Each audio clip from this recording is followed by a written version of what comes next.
In last lecture, we have seen um, for checking the quality of random numbers, two things are to be seen. There are two criteria to check whether the numbers given to us are random or not. One is that should follow uniform distribution. Whether the number follow uniform distribution or not, that is verified by carrying out Kolmogorov or Smirnov test and another chi-square test. This we have seen in last lecture. Carrying out the test for uniform distribution of the numbers given is not enough.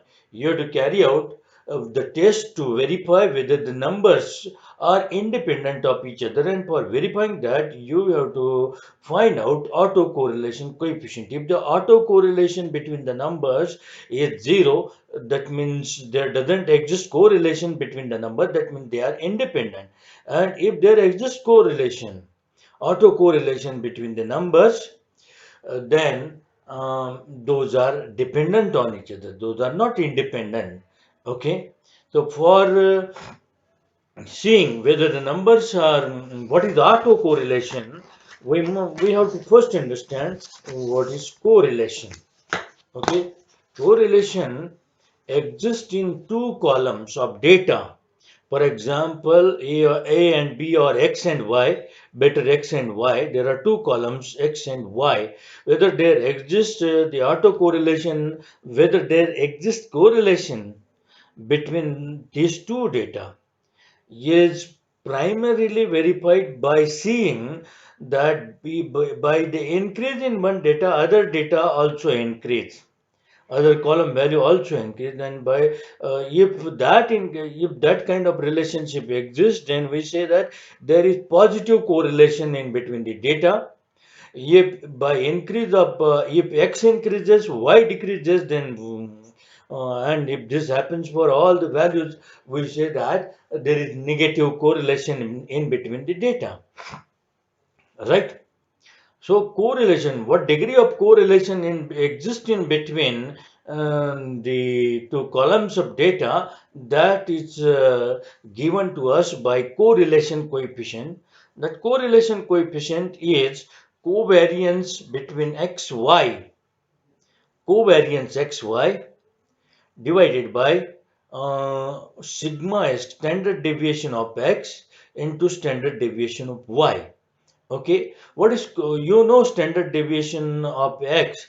For finding standard deviation of x, what you do? You find the mean, and you mean of column x, and you subtract all the values in column x from mean. You take the square and then you divide it by n or n minus 1, depending upon you are dealing with population or you are dealing with sample. Then the square root of that will be standard deviation of the x column. Likewise, you find the standard deviation of y column. What is covariance?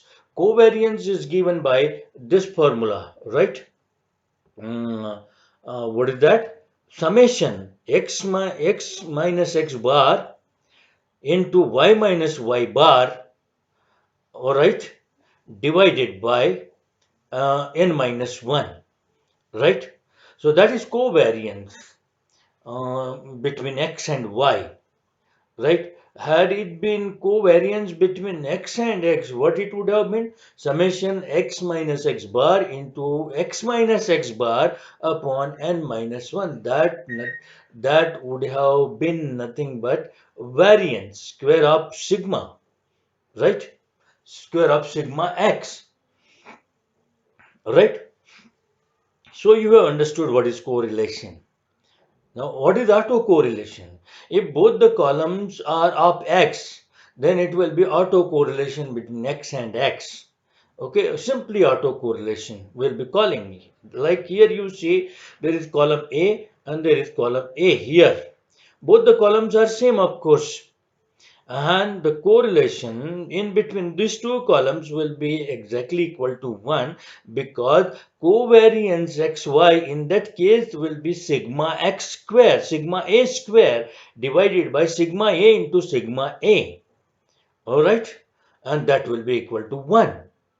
So correlation between same columns like A and A will be equal to 1.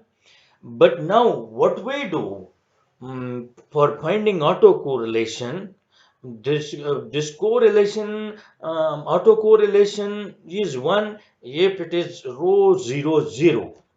Okay, autocorrelation is signified by what do you say, row 0 0. That is equal to 1.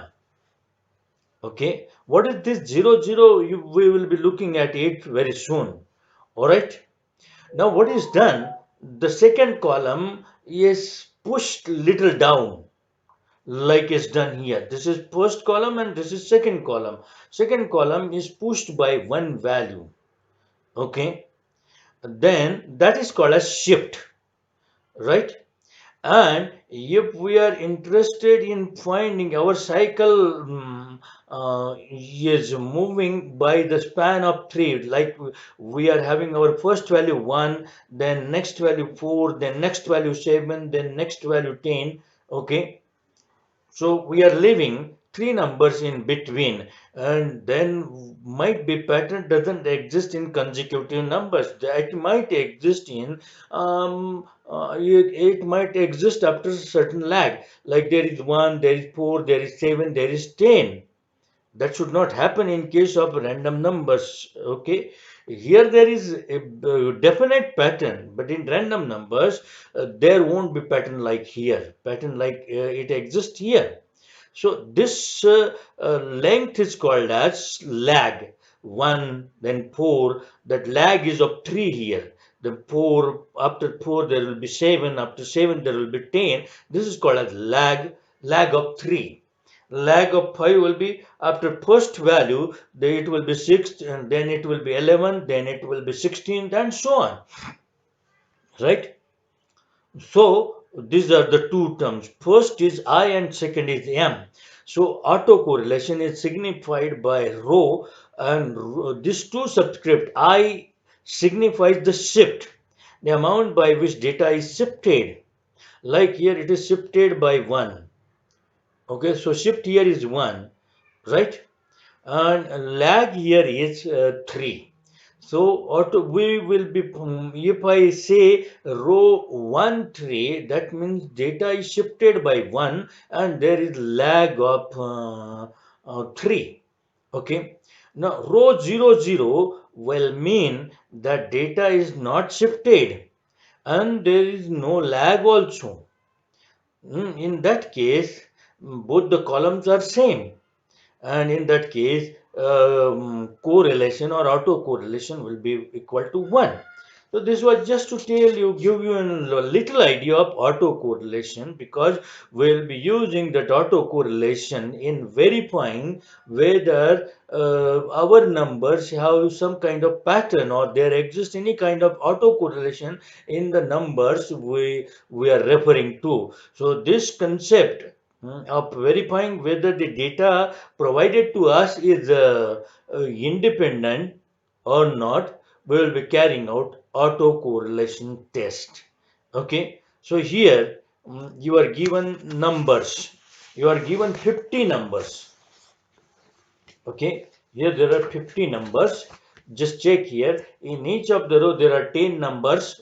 I have labeled them at the top 1 2 3 4 5 6 7 up till 10, and there are 5 rows 0 1 2 3 4. That means in all 5 rows are there, 50 numbers are there. Now we want to find out whether there exists autocorrelation between the second, 7th, 12th numbers, whether these positions are autocorrelated or not. Second, 7th, 12th means that there is a lag of 5. Your first number is starting from 2, or you can say that the series is pushed by 2 numbers. Okay, if I is not given to you, you have to take the first number from the number positions given to you. All right, so second I, in this case our I is 2. Just I forgot to give you the convention which we use, that is row IM. Row I stands for shift and M stands for what that lag. I have explained, I think. I stands for shift and M stands for lag. So I want to find out what is the shift and what is the lag right here. So as I said that if I is not given to you, if the push is not given in the problem, then you take the first number in this series, second, 7, 12. So I is 2 and M you take as the difference between this two, 7 and 2 means there is a lag of 5, right? So I want to find out whether these numbers are really random or not. For that, I am doing a sample test wherein the series is pushed by 2 and I am considering the lag of 5. Okay, that is not just enough. If you want to verify whether all these numbers are random, sometimes you will have to take the lag of 4, lag of 6, lag of 3, and so on. Okay, this is one part of the test we will be carrying out, right? So, our null hypothesis will be taking that the numbers are not auto correlated. Actually, I should have written not auto correlated later. My null hypothesis is numbers are independent. That means they are really random numbers. Okay, numbers are independent, right?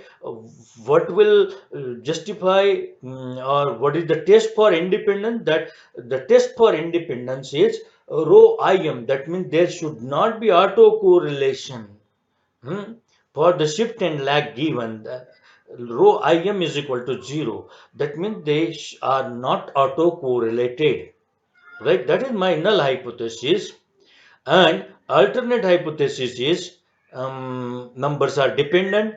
Numbers are dependent means rho im is not equal to 0.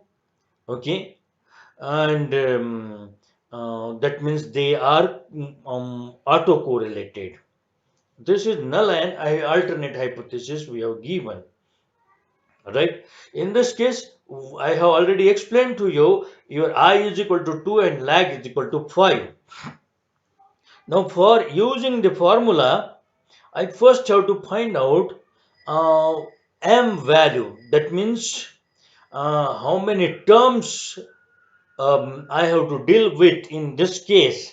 Okay, without using formula, I can tell you how you can find the number of terms.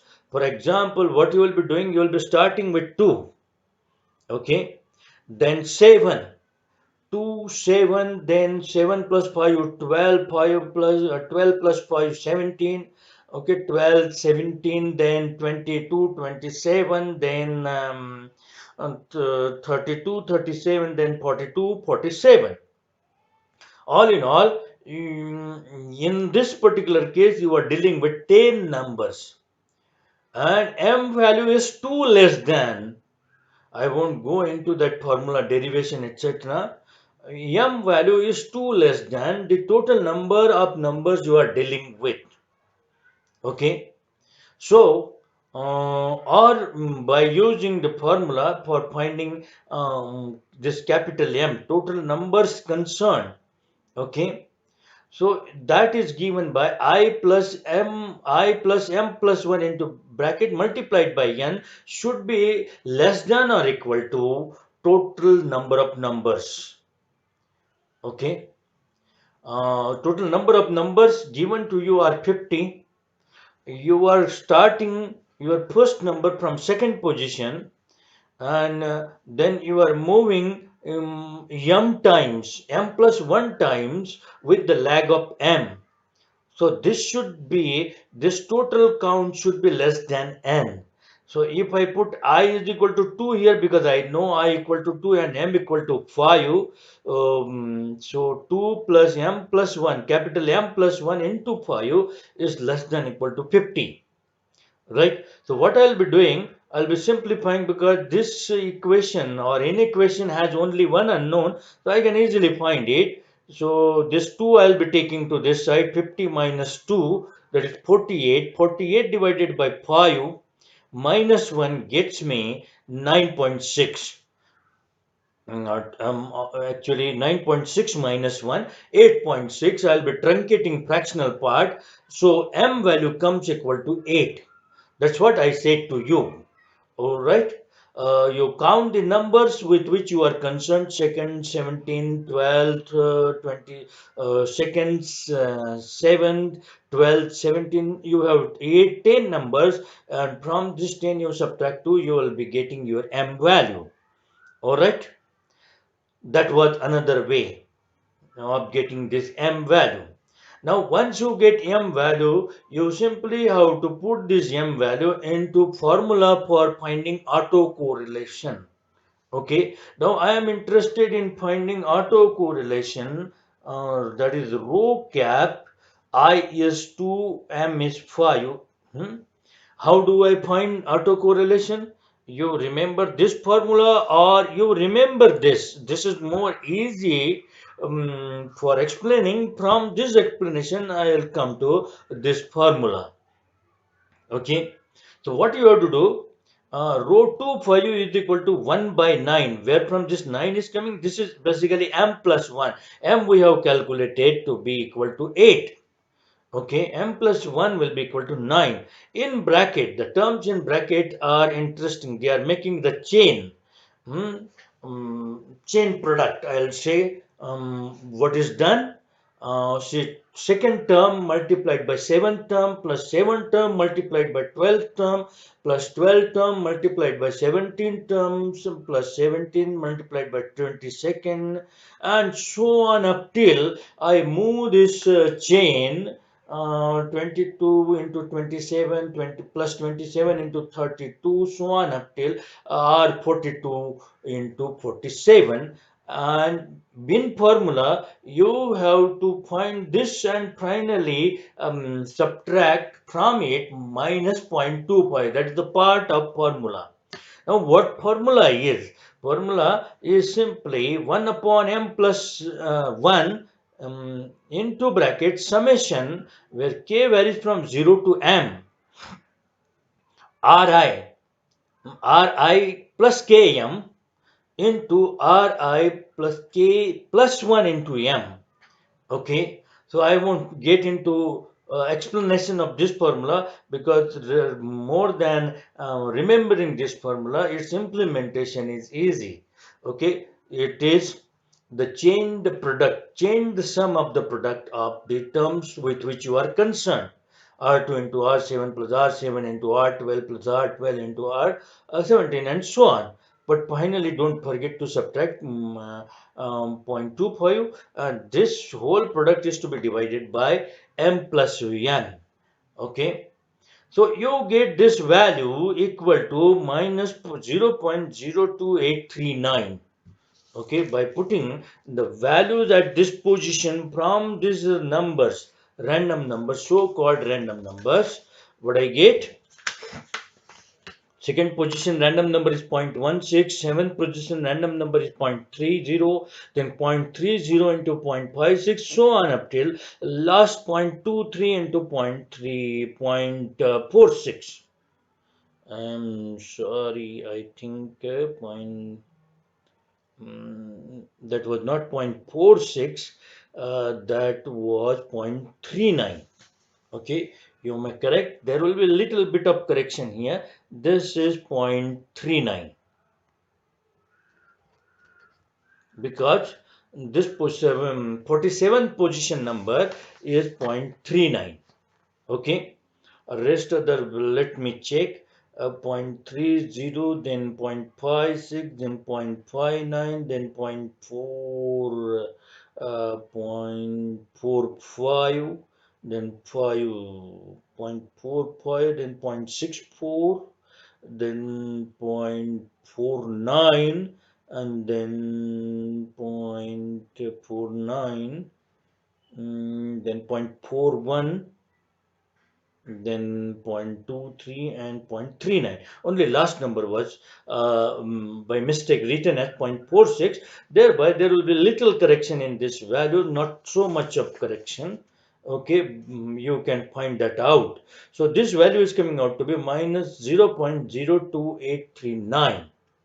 Okay, what is this? This is autocorrelation uh, with the shift of 2 and lag of 5. Okay, so it implies that you can find autocorrelation for various shifts and various lags. You can in fact generate the matrix of all autocorrelations. On one side you will be having shift, and on another side, on vertical side you will be having shifts, and on horizontal side you will be having lag. And in every cell then you can write this kind of this type of value called as autocorrelation for given shift and given lag, right? You don't have to do that much. Computer does nowadays, finds all autocorrelation coefficients. Okay, now you have to find z statistics from this autocorrelation, and z statistics is given by autocorrelation between two autocorrelation, that is rho 25 divided by sigma of rho 25, right? Sigma of rho 25, clear? Now how to find sigma of rho 25? That is standard deviation of autocorrelation with shift of 2 and lag of 5, sigma of rho 25. And for that, this is the standard formula, right? What is that? Square root of 13m, which we know to be equal to 8, plus 7 divided by 12 into bracket m plus 1. All right. So m is 8. Then rest of the only m is needed. M I know to be 8. So by putting all the values, we get sigma of rho 25 equal to 0.094879. Now Z statistics, as I said, it is rho cap 25, which we have found out to be equal to minus 0.02839 divided by sigma rho 25, that which is 0.094879. So that comes equal to minus 0.29951. So once I get this, for the level of significance plus minus, for the level of significance zero point zero 0.05, I'll be splitting this zero point zero 0.05 on two sides. So 0.025 on this side of normal distribution curve, and 0.025 on that side of right side of normal distribution curve.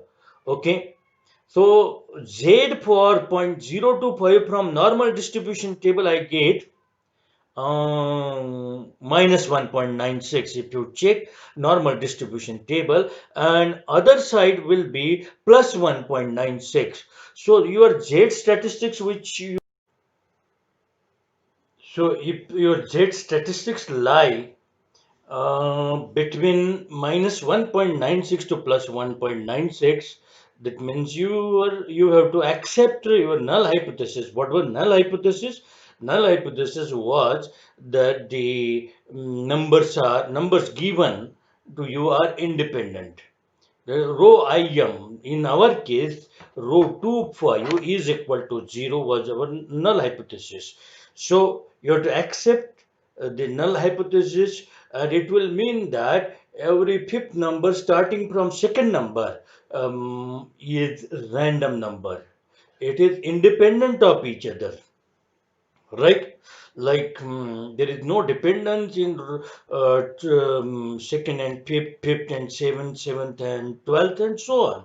There is no dependence that is established. Okay, but there can be dependence between every fourth number or every third number. Okay, so lag you can vary from 2 to something midway of the total number of numbers. All right, like you can vary the lag from 0 to something like here there were 50 numbers, so you can have the lag something like to 25, okay, or even less than that. So you can make a table wherein you will be having the shifts, You will be shifting the data from by one position, by two position, by three position. So first row will contain the data which is shifted by one position. Okay, that is starting from first position.